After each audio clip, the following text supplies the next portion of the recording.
poder saludarlos. Vamos a iniciar con la sesión de hoy.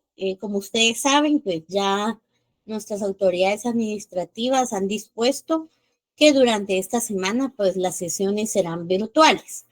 Por otro lado, también recordar que al momento de regresar del descanso de Semana Santa, pues también continuamos en modalidad virtual. Entonces, agradecería yo bastante que cualquier duda al respecto de revisiones de exámenes y entre otras situaciones que devengan de los cambios que nos informó en su momento las autoridades administrativas de la facultad, podamos manifestarlas al terminar la sesión de hoy. Siempre se va a dar un espacio para que todos podamos tener y poder responder preguntas respecto a el desarrollo tanto de la temática de hoy, así como el desarrollo de las diversas actividades del curso. Entonces, vamos a iniciar como lo hacemos siempre con una presentación para que podamos llevar la secuencia del contenido que hemos venido desarrollando hasta la fecha.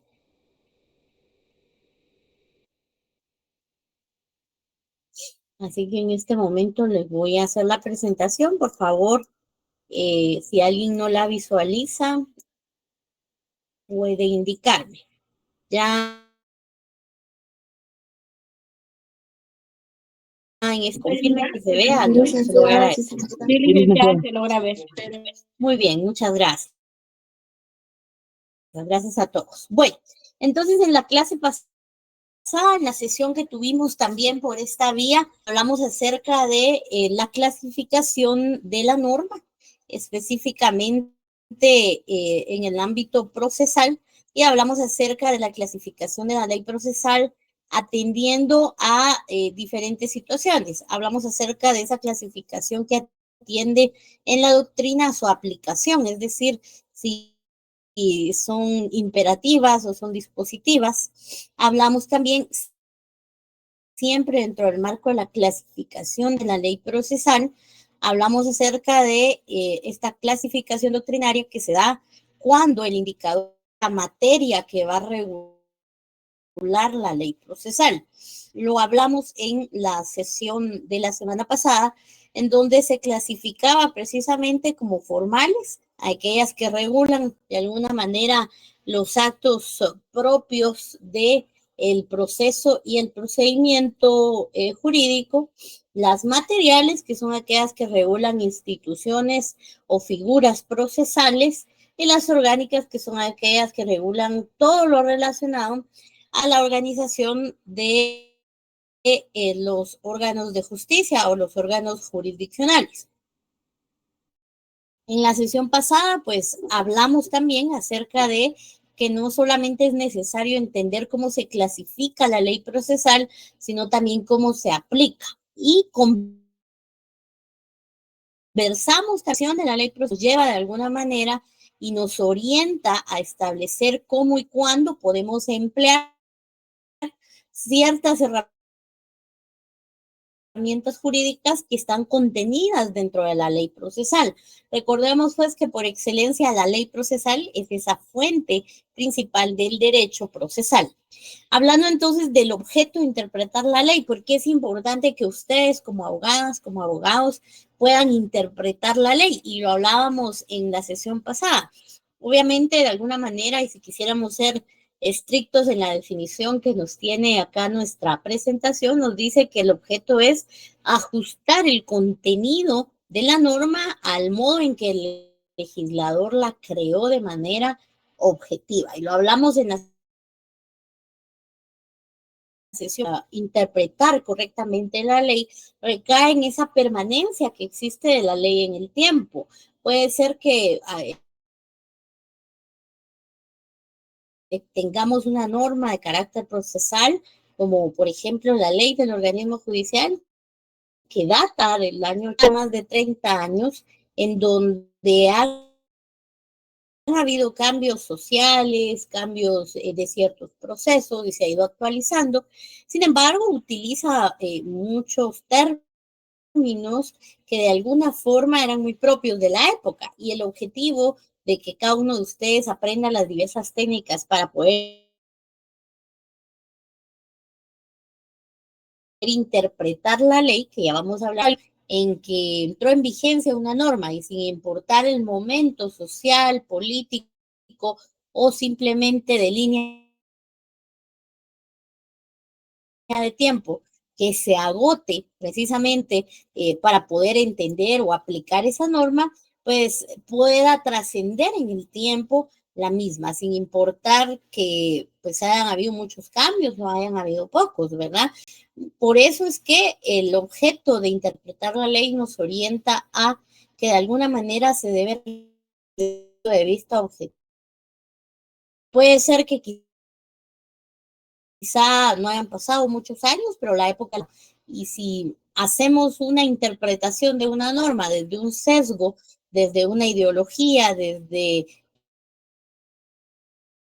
cada uno de nosotros en nuestra propia cosmovisión, pues podemos de alguna forma alterar la orientación en la cual se va a aplicar la norma. Entonces, cuando hablamos de que la interpretación de la ley procesal debe hacerse de una manera objetiva, estamos precisamente salvaguardando el espíritu propio de la norma sin importar sesgo ideológico, sin importar tiempo social o político con el que se esté aplicando, ¿verdad?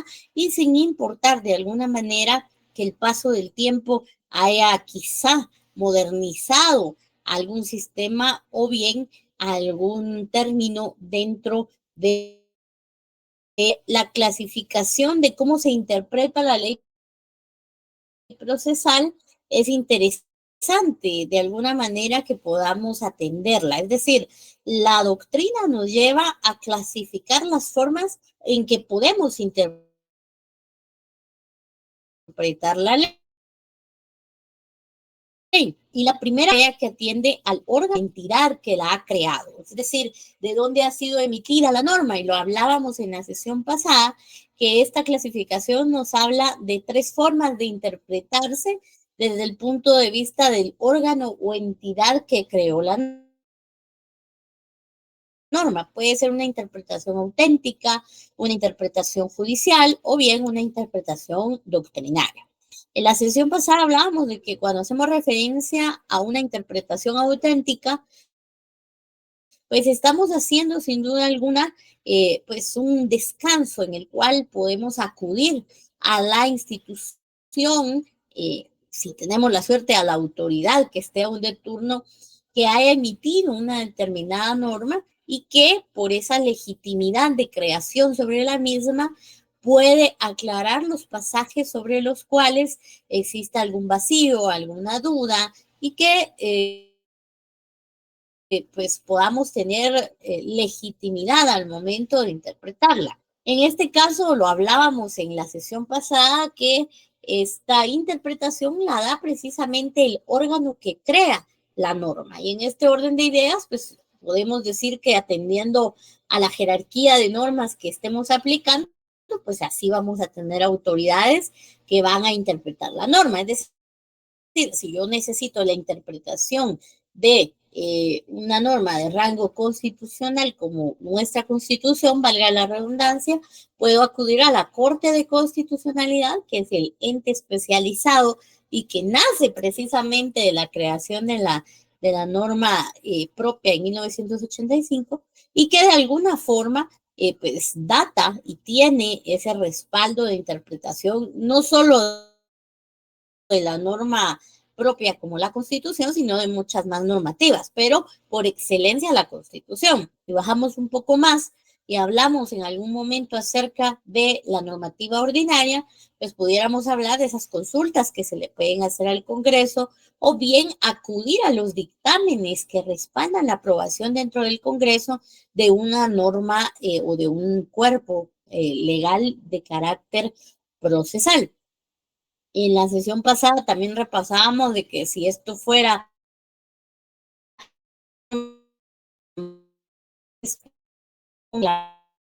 o bien como las disposiciones internas o propias en un órgano administrativo, pues pudiéramos acudir precisamente a ese ministerio, a esa secretaría que ha creado ese tipo de reglamentos o ese tipo de manuales, indistintamente del contenido de los mismos, siempre que se vincule en la vía procesal. Tenemos también la interpretación judicial, que también lo hablábamos en la clase pasada, acerca de la importancia de la misma porque refleja de alguna manera la forma en la cual la sana crítica razonada de los jueces es emitida. Y la interpretación judicial pues nace precisamente de las sentencias, de lo que nosotros conocemos como fallos consecutivos, pero que no necesariamente son jurisprudencia, que en algún momento podemos tomarlos únicamente como precedentes, ¿verdad? Y empezar a pues analizar y a tomar como referencia o por analogía casos que nos estén sucediendo a nosotros. Y acá nosotros, a través de la lectura de sentencias o resoluciones, podemos darnos cuenta cómo es que se da la aplicabilidad y la interpretación de la norma por la vía judicial y podemos tomar ciertos criterios como referencia para nuestra interpretación propia. Hablamos también de la interpretación doctrinaria, que es aquella que busca un balance entre la doctrina del derecho propio como tal y esa vinculación con la legislación que hoy por hoy está vigente. De alguna forma, esta es la que se apega un tanto más al área técnica que realizamos acá dentro de la facultad, pero que no está exenta de en cualquier momento subir, por decirlo de alguna manera, a una interpretación judicial o auténtica, ampliarse, ¿verdad? Pudiéramos decir que la doctrinaria es la básica, porque nos lleva a pues, hacer congruencia entre los conceptos básicos del derecho, la norma aplicable a un determinado caso, pero si quisiéramos elevar esa interpretación, podemos acudir a estas instancias, ¿verdad? A la judicial y a la auténtica. Muy bien. Para arrancar la noche de hoy, pues tenemos la clasificación también de la interpretación de la ley. Ojo que en este momento ya estamos viendo cómo se clasifican las formas en que podemos interpretar la ley. Y esta clasificación responde a los efectos que produce, es decir, qué efectos va a producir en mi interpretación de la ley. Puede ser en distintas formas, así que las vamos a ir citando y vamos a ir hablando cada una de ellas. Recordemos que acá estamos viendo algunas que son meramente doctrinarias y otras que sí, a pesar de que son doctrinarias, las vemos ya plasmadas en la legislación guatemalteca. Entonces, la primera clasificación dentro del ámbito de la interpretación de la ley por los efectos que va a producir ese análisis o esa interpretación de la norma procesal es la extensiva. Y es que cuando hablamos de algo extendido, pues hacemos referencia precisamente a la interpretación de la norma de una forma amplia. Si tal vez sin tener el cuidado de circunscribirnos a la literalidad de la norma y de alguna forma abrirnos a tener pues integración de definiciones, integración de coyuntura, integración de momento político. Bueno, cuando hablamos de esta clasificación que no se va a restringir, sino que al contrario se extiende, en muchas ocasiones nos da un resultado negativo, que es la nulidad de pleno derecho. ¿Por qué?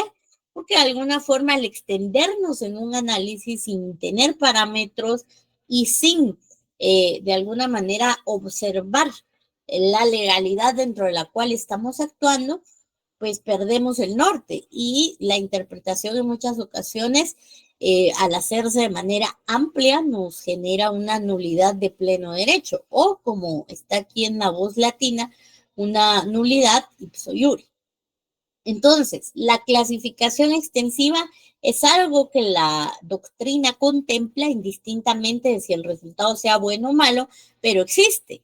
Existe y por eso es que ustedes como abogadas y abogados en un futuro deben saber que si se extralimitan en su trabajo de interpretación de la norma, caen en este tipo de interpretación, que es la extensiva, y que al extendernos y no centrarnos en la temática que estemos atendiendo o tratando de interpretar dentro de una norma, podemos incurrir en una nulidad de pleno derecho para la norma que estemos defendiendo o que estemos citando en algún momento. Es decir, naturalmente la norma no va a quedar sin efecto solo porque nosotros hicimos un análisis extensivo de la misma, sino que lo que va a quedar con una nulidad de pleno derecho va a ser nuestro argumento y la causa que estemos defendiendo. Entonces, en muchas ocasiones, el hecho de hacer una interpretación extensiva sin poner el cuidado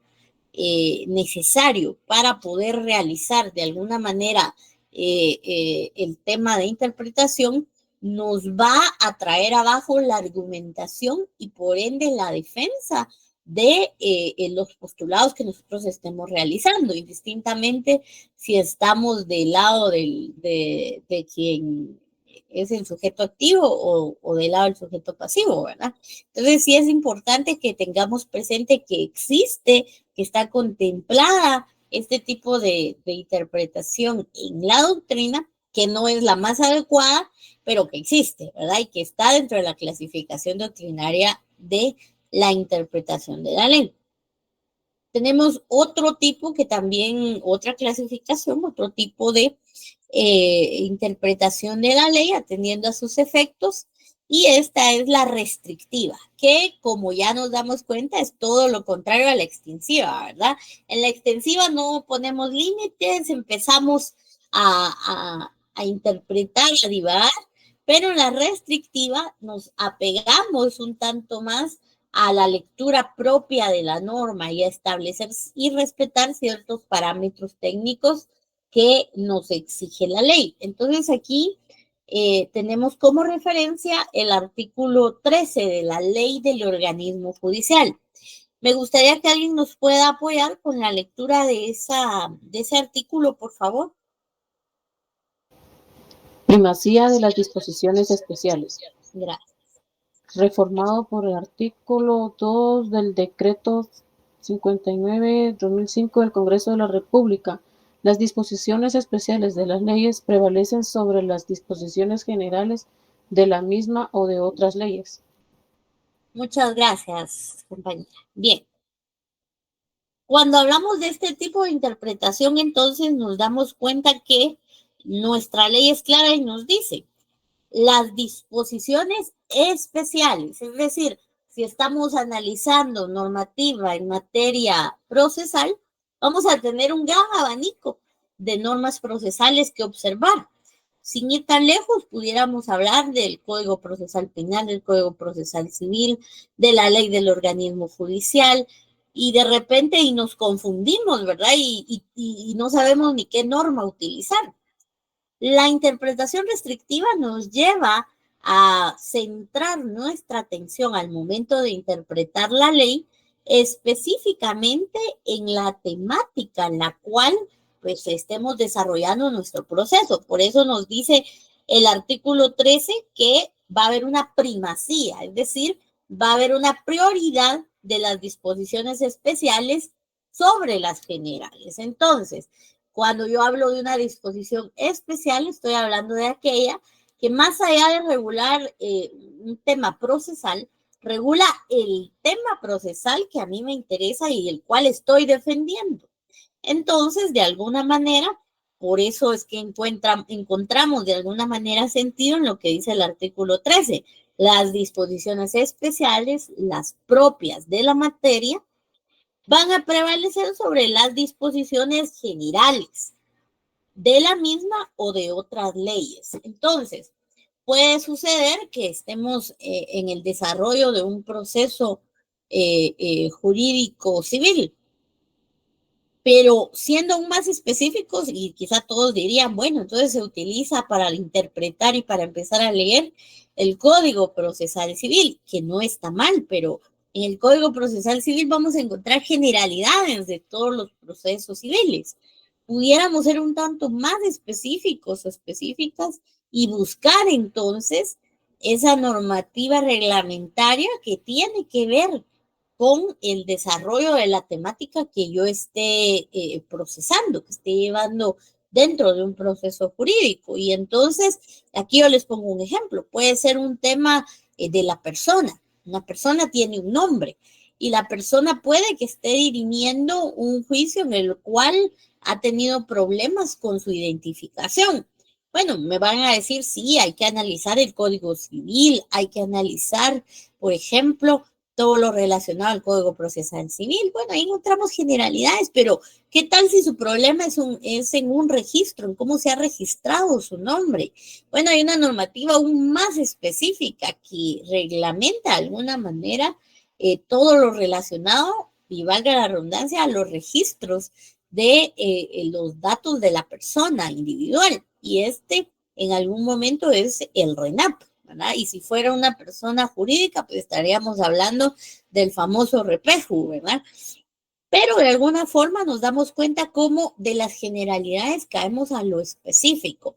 Y la interpretación restrictiva nos lleva de alguna manera a no perder el norte y divagar en argumentos que quizá guardan alguna relación, pero lejana con la temática que estemos analizando, a diferencia de que se haga una especie de análisis un tanto más específica y apegada a el tema que tengamos que defender. Entonces, la clasificación restrictiva de la interpretación de la ley es sumamente importante para entender que la ley especial o la ley específica propia de una materia siempre va a prevalecer, siempre va a tener primacía sobre cualquier ley del ámbito procesal.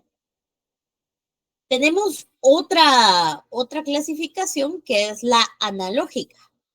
Y de alguna manera esta nos lleva a pensar que debemos observar otras leyes con asuntos análogos, con asuntos parecidos, similares. Y este tipo de interpretación en muchas ocasiones se realiza cuando dentro de la norma pues existe algún tipo de vacío, ¿verdad? Y no encontramos algún tipo, si estuviéramos en el ámbito penal, ¿verdad? Que encuadre con una conducta o no encontramos la figura jurídico-procesal que pueda de alguna manera defender o darle vía procesal a un tema en específico. Cuando eso sucede y no tenemos pues recursos dentro de las leyes del sistema guatemalteco, podemos acudir a la analogía.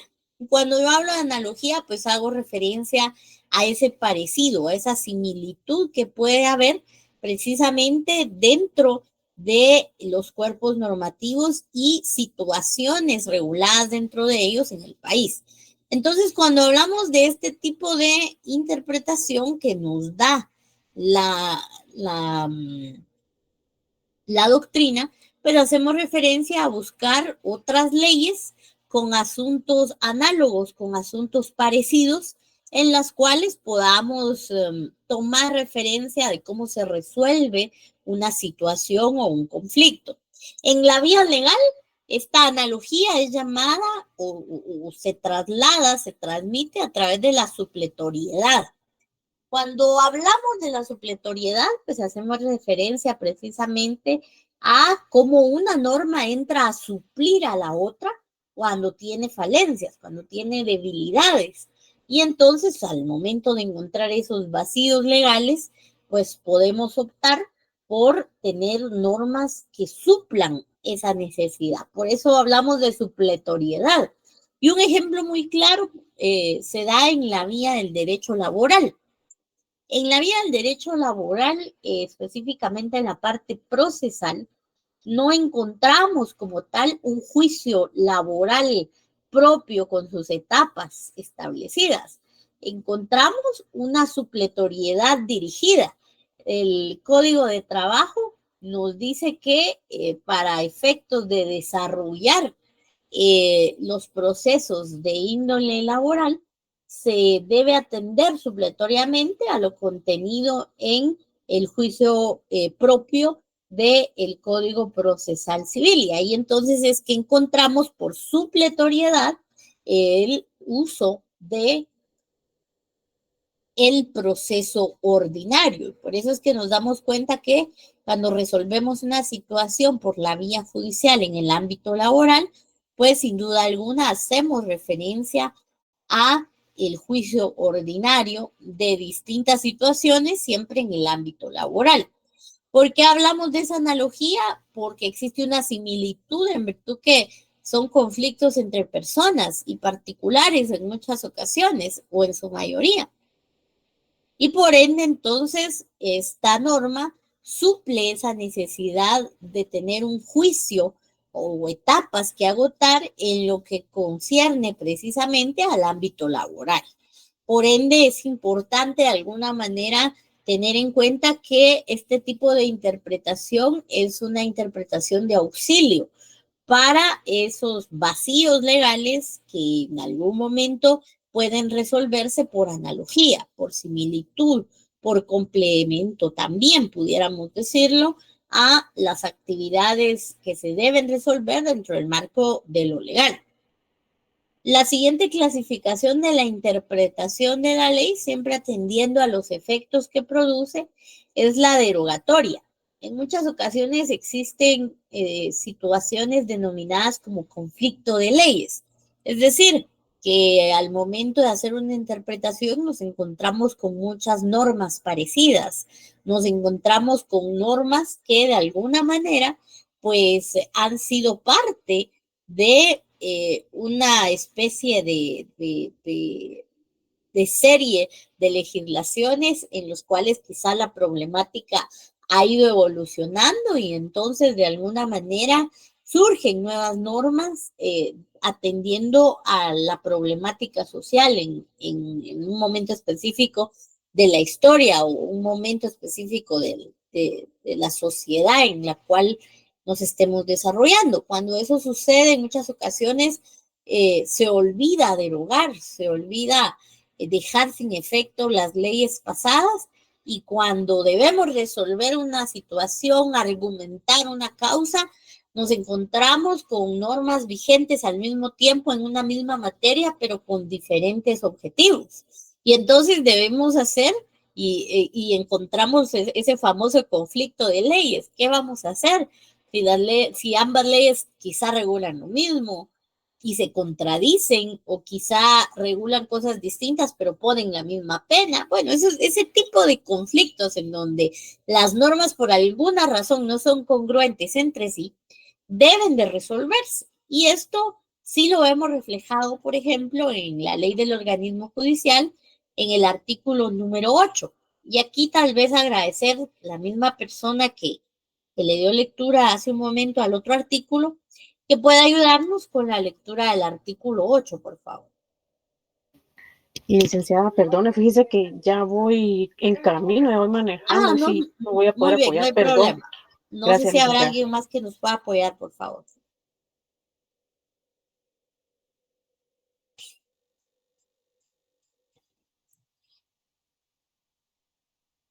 Alguien más que nos ayude con la lectura, por favor. Artículo 8. Gracias. Derogatoria de las leyes. Las leyes se derogan por leyes posteriores. A. Por declaración expresa de las nuevas leyes. B. Parcialmente por incompatibilidad de disposiciones contenidas en las leyes nuevas con las precedentes. C. Totalmente porque la nueva ley regule por completo la materia considerada por la ley anterior. D. Total o parcialmente por declaración de inconstitucionalidad dictada en sentencia firme por la Corte de Constitucionalidad. Por el hecho de la derogación de una ley, no recobran vigencia las que ésta hubiere derogado. Muy bien. Gracias, compañero, muy amable. Bueno, vean, esta parte es importante no solo para su examen, sino para toda su vida dentro de la facultad y naturalmente en el desarrollo de su profesión. ¿Por qué es importante? Porque de alguna manera nosotros no estamos en la mente de quienes emiten normas y debemos entender que no siempre las personas que forman parte de un proceso de formación de norma tienen la expertise y el conocimiento necesario para poder de alguna manera pues emitir decretos estrella, ¿verdad? Debemos entender eso, entender que dentro del Congreso de la República, naturalmente hay personal que coadyuva en el desarrollo técnico de las ponencias de ley, de los decretos, pero indistintamente de ellos son alcances políticos, acuerdos políticos los que rigen la aprobación o improbación de una iniciativa. ¿Y por qué hablo de esto? Porque al calor de esas negociaciones políticas en muchas ocasiones no se observa la existencia de leyes previas o en algún momento se olvida colocar expresamente que una norma ha quedado sin efecto. Al existir ese tipo de conflictos, ustedes siempre deben acudir y atender a esas herramientas que nos está dando el artículo 8 de la ley del organismo judicial para poder dirimir, ¿verdad? Y para poder entender en qué momento deja de tener efecto una norma y en qué momento tiene pues efecto la otra. Por eso es que hablamos de la derogatoria. Y es que cuando hablamos de ese término hacemos referencia a el momento en el cual deja de tener efecto o muere jurídicamente una norma. La derogatoria hace referencia a esa muerte legal de una norma a partir de la existencia de otra, ¿sí? Por eso es que hablamos y la ley del organismo judicial nos dice y nos da 4 ítems en donde pues prevé situaciones que pueden causar conflicto de leyes y nos dice que en primer lugar la norma va a estar derogada, es decir, tuvo que haber muerto jurídicamente hablando cuando existe una declaración expresa de las nuevas leyes, es decir, en un nuevo decreto del Congreso o en un nuevo reglamento emitido por la vía por conducto gubernativo, pues indistintamente del conducto, en el último, penúltimo, o en las disposiciones transitorias y finales de ese decreto o de ese acuerdo gubernativo, se va a establecer y se va a citar la norma que queda muerta jurídicamente hablando, que ha sido derogada, ¿verdad? Y debemos entender que la derogatoria es eso, es la muerte jurídica por la existencia de una norma nueva.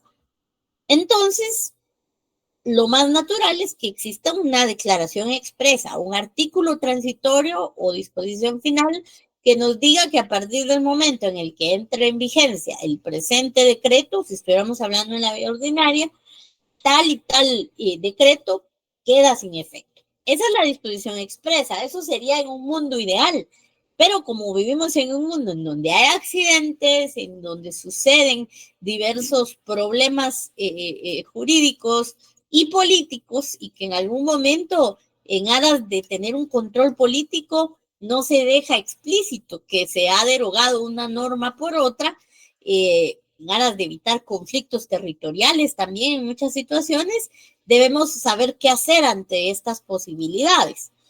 Y acá nos da otros 3 escenarios, siempre el artículo 8. Nos dice que la norma va a estar derogada parcialmente, es decir, va a morir parcialmente, morir dentro del ámbito legal, ¿verdad?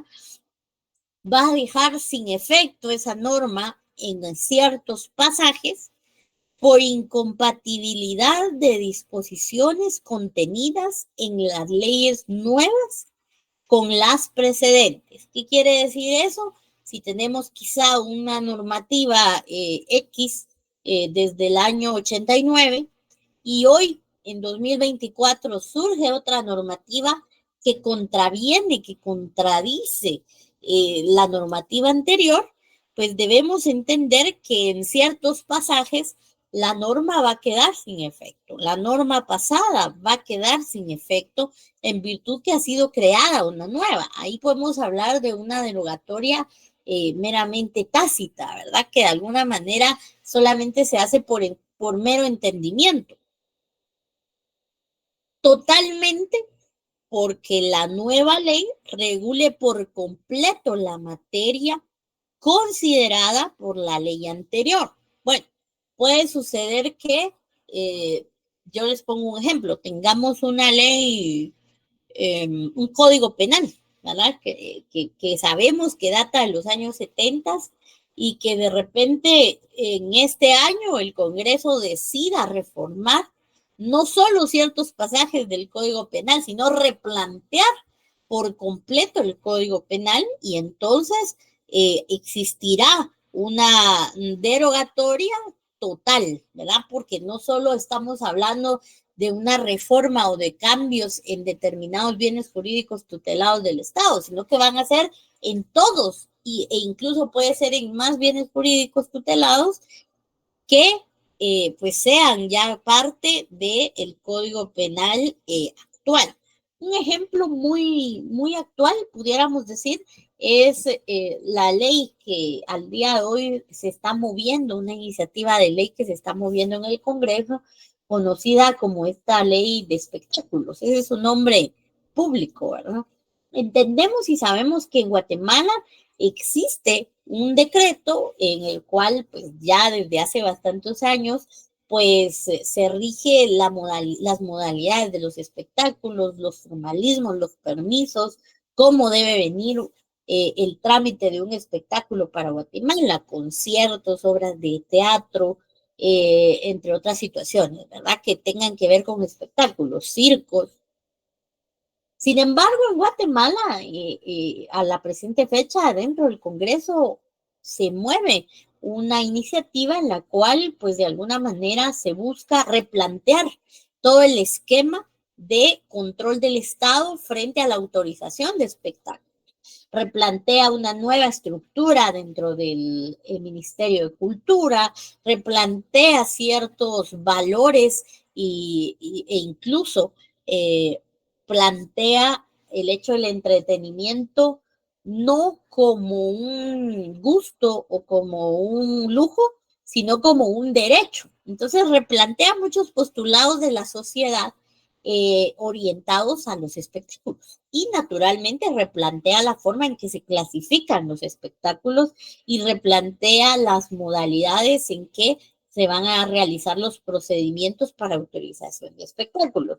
Nos damos cuenta cómo comienza a mejorar, a innovar teóricamente, ¿verdad? Según los análisis que se han tenido de esta nueva ley, de esta nueva iniciativa, frente a lo que en algún momento en los años 70 también se creía de los espectáculos. ¿A qué quiero llegar con esto? Cuando existe un replanteamiento completo de todo lo que ya está contenido en una norma anterior, sin necesidad de que expresamente la norma lo diga, la norma nueva indique que la otra queda sin efecto, por naturaleza una deroga a la otra. Es decir, la nueva en su totalidad la va a dejar sin efecto a la que precede, ¿verdad? A la anterior. También el artículo 8 de la ley del organismo judicial nos dice en el siguiente escenario, total o parcialmente, es decir, puede ser en todos sus artículos o solo en ciertos artículos, puede quedar sin efecto por declaración de inconstitucionalidad dictada en sentencia firme por la Corte de Constitucionalidad. Vean, la Corte de Constitucionalidad, como ustedes saben, pues tiene un papel fundamental en la defensa de la Constitución y dentro de lo que ella se regula. Naturalmente, las garantías constitucionales de las que todos gozamos por ser ciudadanos guatemaltecos, ¿verdad? Por ser habitantes de la República de Guatemala. Indistintamente de ello, es importante acotar en que este tipo de derogatoria puede devenir de la contravención que exista dentro de una norma nueva frente a esos principios constitucionales o esas garantías constitucionales consagradas dentro de, valga la redundancia, la Constitución Política de la República de Guatemala. Es decir, cada vez que encontremos normas que, y la doctrina las llama normas abusivas, ¿verdad? Normas que no prevean el respeto al marco de la Constitución Política de la República de Guatemala, pueden ser declaradas inconstitucionales y por ende derogadas de pleno derecho al momento de sufrir esa declaratoria. Muchas ocasiones de 20 artículos que tiene esa ley procesal, solamente uno contraviene la Constitución, contraviene cualquiera de las garantías que la Constitución consagra en su parte dogmática. Y entonces, al existir esa contravención, pues de los 30 artículos, 29 quedan vigentes y uno se suprime derivado de esa derogación que viene por el hecho de ser castigada como inconstitucional.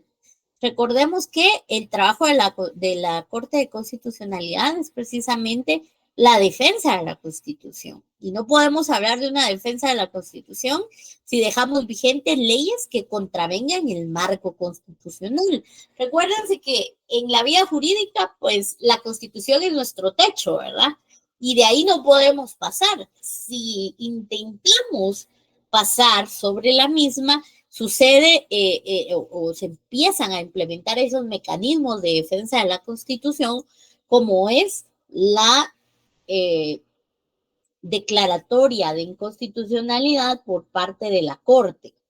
Y por eso es importante de alguna manera entender que es parte de los conflictos de leyes. Puede suceder que tengamos, por ejemplo, una norma de 10 artículos y lamentablemente los 10 artículos y la esencia que motiva como tal una determinada ley, pues sí contravengan nuestros principios constitucionales. Aquí tal vez yo les cuento una experiencia que hemos tenido en el Congreso de la República, por ejemplo, en donde existen normas interesantes, normas que aparentemente son innovadoras, que hablan, por ejemplo, de la salud de personas de la tercera edad, que habla de la vejez, y entonces consideramos que el tema de vejez puede ser un tema muy noble, ¿verdad? Pero cuando leemos la literalidad de la norma, que ya vamos a entrar a hablar acerca de los métodos para interpretar la norma, cuando empezamos a hacer ese ejercicio, nos damos cuenta que se utilizan términos y se utilizan causales, conductas dentro de esas normas que nada tienen que ver con regular un tema tan noble como la vejez y transgrede la línea de irrespetar ciertas garantías protegidas o ciertas instituciones jurídicas y sociales protegidas por la Constitución Política de la República de Guatemala, como lo es la familia. Recordemos que la familia tiene es consagrada con una protección sumamente especial en la Constitución, pero en muchas ocasiones ese tipo de normativas lamentablemente traen consigo pues normas que contravienen esa protección a la familia, que cambian su modelo original o que en muchas ocasiones la hace mucho más vulnerable para que sea desintegrada. Dicho esto, entonces surge y se puede activar ese mecanismo de defensa de la Constitución. La Constitución consagra y protege a la familia como ese ente importante social y jurídico para generar, pues de alguna manera, sociedades sanas.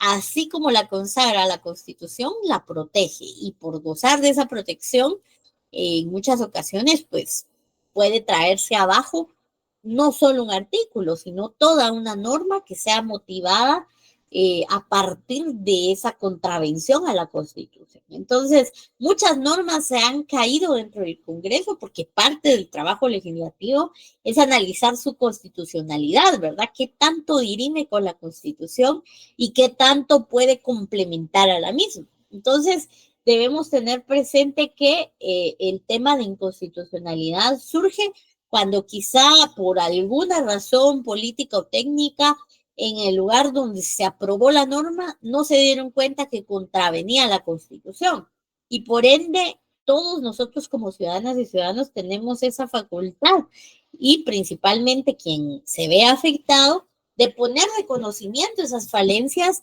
ante la Corte de Constitucionalidad y buscar precisamente que se deje sin efecto. Entonces, este tipo de herramientas es importante que ustedes las tengan en mente para poder resolver esos conflictos de leyes que se dan lamentablemente en nuestra legislación guatemalteca.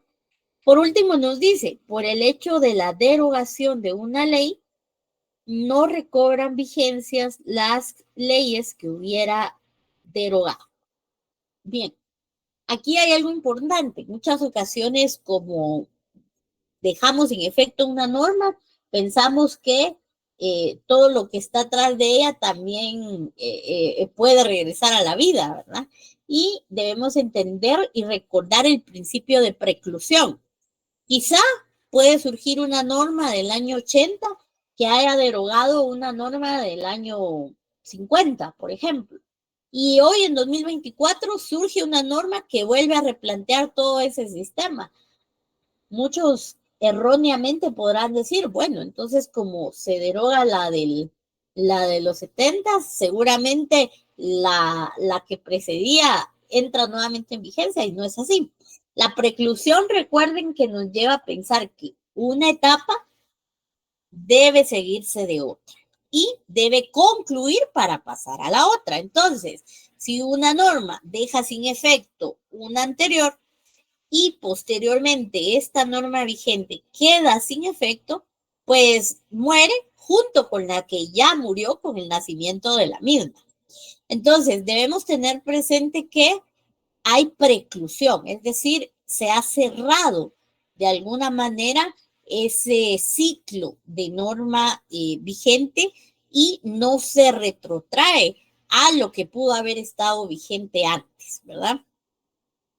Para terminar con la clasificación de la interpretación de la ley, tenemos la interpretación declarativa.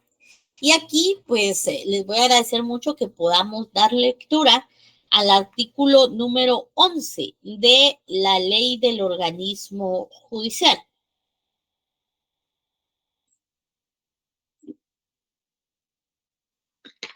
Buenas noches, licenciada. Artículo 11. Idioma de la ley. El idioma oficial es el español. Las palabras de la ley se entenderán de acuerdo con el diccionario de la Real Academia Española, en la acepción correspondiente, salvo que el legislador las haya definido expresamente. Si una palabra usada en la ley no aparece definida en el diccionario de la Real Academia Española, se le dará su acepción usual en el país, lugar o región de que se trate. Las palabras técnicas utilizadas en la ciencia, en la tecnología o en el arte se entenderán en su sentido propio, a menos que aparezca expresamente que han usado en sentido distinto. Muy bien, gracias. Bueno, vamos a empezar con este artículo que para mí es fundamental en el desarrollo del análisis de la norma. Vean, primero tenemos que saber en qué idioma vamos a hablar. Y tal vez ustedes pueden estarse riendo o les cause un poco de inquietud lo que les estoy diciendo. Pero vivimos en una sociedad en donde en muchas situaciones, pues, cada quien tiene una forma de pensar, cada quien tiene una forma de asumir un significado de alguna palabra y culturalmente incluso nos sucede que hay términos, hay palabras que no significan lo mismo para nosotros que para alguien que también habla español en El Salvador, por ejemplo. Alguien que también habla español en Costa Rica, por ejemplo. Entonces, lo primero que debemos entender es el idioma de la ley. Entendiendo esto, vamos a poder interpretar declarativamente a la norma. Entonces, la norma en Guatemala, indistintamente si usted está en Petén o si está en Izabal o si está en la ciudad capital, el idioma oficial de nuestro país es el idioma español y el idioma oficial de la norma constitucional es el idioma español. Dicho esto, debemos entender quién tiene la rectoría en el idioma español y nuestro artículo pues es bastante específico y nos dice qué acepciones debemos tomar en cuenta. Nos dice las normas se interpretarán, perdón, es el artículo 11, el idioma oficial es el español. Las palabras de la ley se entenderán de acuerdo al quién tiene esa rectoría el diccionario de la Real Academia Española, ¿sí? Si nosotros habláramos inglés, entonces nos vamos a la entidad que regule el idioma inglés.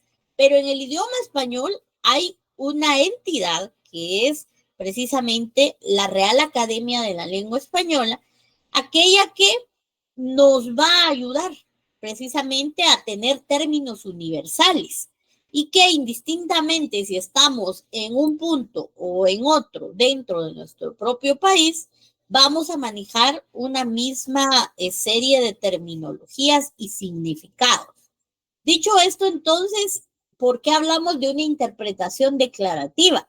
Porque nos habla acerca de esa interpretación de la ley cuando la misma ha sido redactada de manera clara, es decir, ha sido redactada sin lagunas, ha sido redactada específicamente en un tema en especial, pero que nosotros debemos aprender de alguna manera a tomar la literalidad de sus palabras, es decir, buscar el significado de los verbos utilizados dentro de esa norma, atendiendo a el diccionario de la Real Academia Española. Y nos dice en la acepción correspondiente, salvo que el legislador las haya definido expresamente. Bien, recordemos que el trabajo de interpretar la ley es importante y es un trabajo arduo, porque debemos de alguna manera entender lo que alguien quiso decir en los años 70, hoy en los años 2020, 24, ¿verdad? Entonces, es un trabajo, pues, de alguna manera fuerte, porque la persona de los 70 pudo haber utilizado, ¿por qué no decirlo de alguna manera, términos muy de la época? Pero si ustedes se dan cuenta, son términos muy neutrales, porque la técnica legislativa exige precisamente respetar el idioma de la ley. Son términos que permanecen en el tiempo. Y eso es gracias a que la Real Academia Española, pues de alguna manera coadyuva en mantener esos términos vigentes.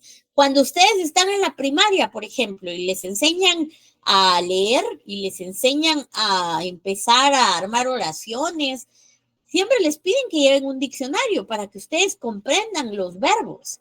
Todos hemos crecido con un diccionario, indistintamente de la marca del libro, ¿verdad? Todos esos diccionarios toman como base la referencia de la Real Academia Española. Y es así como los términos que alguien en los 70s utilizó, en su mayoría siguen vigentes gracias a que a través de la educación a nivel primario y preprimario, pues se nos indujo y se nos enseñó a hablar correctamente nuestro idioma, que es el idioma español. Claro, eso sin menoscabo, digamos, de que alguien pues tenga un idioma materno, que pues es algo muy noble y muy propio de cada uno de nosotros.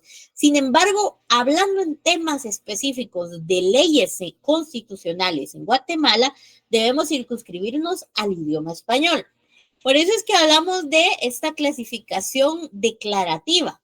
¿Y eso qué quiere decir? Que es declarado, que es claro todo lo que está escrito, pero que debemos respetar el sentido propio de las palabras.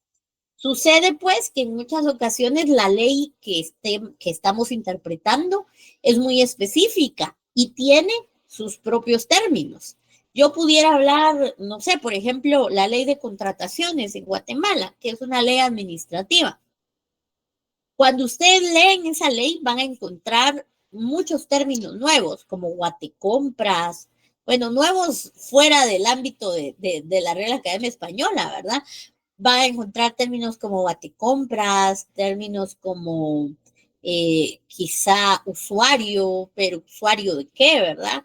Van a encontrar términos como licitación, cotización, y entonces vamos a ingresar tal vez esos datos a la Real Academia Española y no vamos a encontrar un significado homologado como tal, porque esos términos son propios del giro de esa ley, que es un giro de contrataciones y compras en el Estado. Y por eso es que ustedes, si compran esa ley o si la googlean, la pueden googlear más tarde, y se van a la parte inicial de esa norma, van a encontrar una especie de glosario, en donde esa norma define términos muy propios de la temática que está abordando. Por ejemplo, el sistema Guatecompras es un sistema de adquisiciones del Estado que no lo vamos a utilizar en España o quizá en Honduras, en El Salvador, porque es muy propio de la materia de compras y contrataciones guatemaltecas. Entonces, la ley, el legislador debe prever eso. Otro tema importante que puede servirnos como ejemplo en este tipo de clasificación de la interpretación de la ley sucede también cuando hablamos acerca de aquellas normas que se desarrollan derivado de las nuevas tecnologías de la información. Bueno, cuando yo hablo de las famosas nuevas tecnologías de la información y comunicación, las TICs, pues hago referencia a cómo la tecnología ha ido evolucionando, ¿verdad? Y tal vez antes las compras en línea no eran tan famosas como hoy. Y que tal vez también los delitos que lamentablemente surgen del uso de las nuevas tecnologías, pues hace años naturalmente no existían. ¿Por qué yo hago referencia a esto? Bueno, porque de alguna manera este tipo de leyes, como son conocidas leyes especiales o leyes específicas, pues puede que en algún momento regulen, por ejemplo, el castigo a cierta actividad cibernética y que en mi calidad de abogada, pues yo no voy a tener mayor conocimiento que es un blockchain, o por ejemplo, si quisiéramos regular los bitcoins, ¿verdad? Entonces yo no tendría mayor conocimiento en todo eso porque realmente yo no soy parte de un mundo tecnológico. Tal vez lo entenderá un ingeniero en sistemas o un joven que sea así muy pilas con todos los temas tecnológicos, pero alguien como yo no lo va a entender porque no es mi giro, ¿verdad? En esos momentos entra esta interpretación declarativa y el legislador que es exponente de la norma debe tener ese cuidado en respetar el artículo 11 de la ley del organismo judicial utilizando términos en español y hay ciertas cosas que no podemos traducir al español. Por ejemplo, si yo hablo de Bitcoin, voy a hablar de una cadena de blockchain, por ejemplo. Esa cadena es un término meramente de ingeniería, si quisiéramos decirlo de alguna manera, y muy propio de la tecnología que incentiva el hecho de generar Bitcoin. Entonces, el legislador debe consagrar precisamente esos términos, debe definir esos términos que o tal vez no están en español o están fuera de lo peculiar o lo normal dentro de la regulación del español y dar sus acepciones. ¿Por qué? Porque si no, si eso no existiera, yo puedo decir, bueno, blockchain van a ser candados. Y otra persona puede decir, no, para mí blockchain son una cadena de algoritmos. No, pero para mí blockchain es algo que yo tengo que ver y tengo que tocar. Y entonces cada uno tendría su acepción, porque no hay ni un diccionario que nos rija, ni una definición propia dentro de la ley. El punto es el siguiente, la clasificación de interpretación de la ley declarativa nos lleva precisamente a pensar en que debemos atender a la literalidad de las palabras, bien sea porque sean dentro del ámbito del idioma español, es decir, dentro de lo que concierne a la Real Academia Española. Si yo no entiendo una palabra y para ilustrarme en entender el contexto general de lo que estoy interpretando, debo acudir a la Real Academia Española. Podemos tener acceso en internet, si ustedes quieren, ponen rae.org si no estoy mal, y ahí ya hay un buscador y miren, la tecnología es increíble porque ahí mismo les tira el resultado, las acepciones, el significado que se le puede dar a un verbo o a cualquier palabra. Pero sí está fuera del ámbito de la Real Academia Española y es muy propia de la tecnología o de la situación, de la ciencia que se esté regulando, allí específicamente se debe de realizar una interpretación declarativa buscando precisamente el significado de esa palabra previamente definida por quien emite la norma. ¿sí?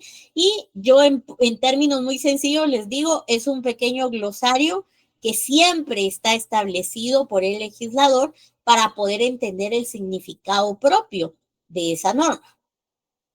Bien, por temas de tiempo me voy a quedar hasta acá para que entremos a el tema de métodos de interpretar la norma el día miércoles. Para efectos de preguntas, por favor, podemos levantar la mano y con toda confianza empezamos a resolver.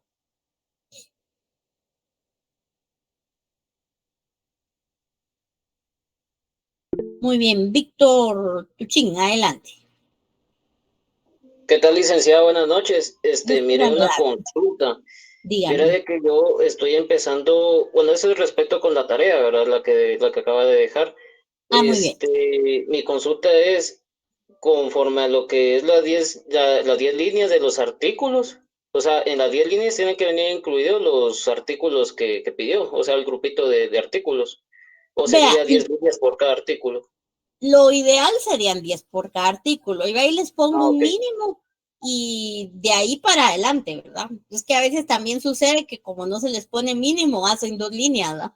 Entonces, lo mínimo es 10 y a partir de ahí, por favor, extiéndanse lo necesario en su análisis. Ok. Entonces serían 10 líneas por cada artículo, ¿verdad? El mínimo es 10. Usted ve cómo lo distribuye. Ok. Muy amable, licenciada. Feliz noche. Muy bien. Keila, adelante.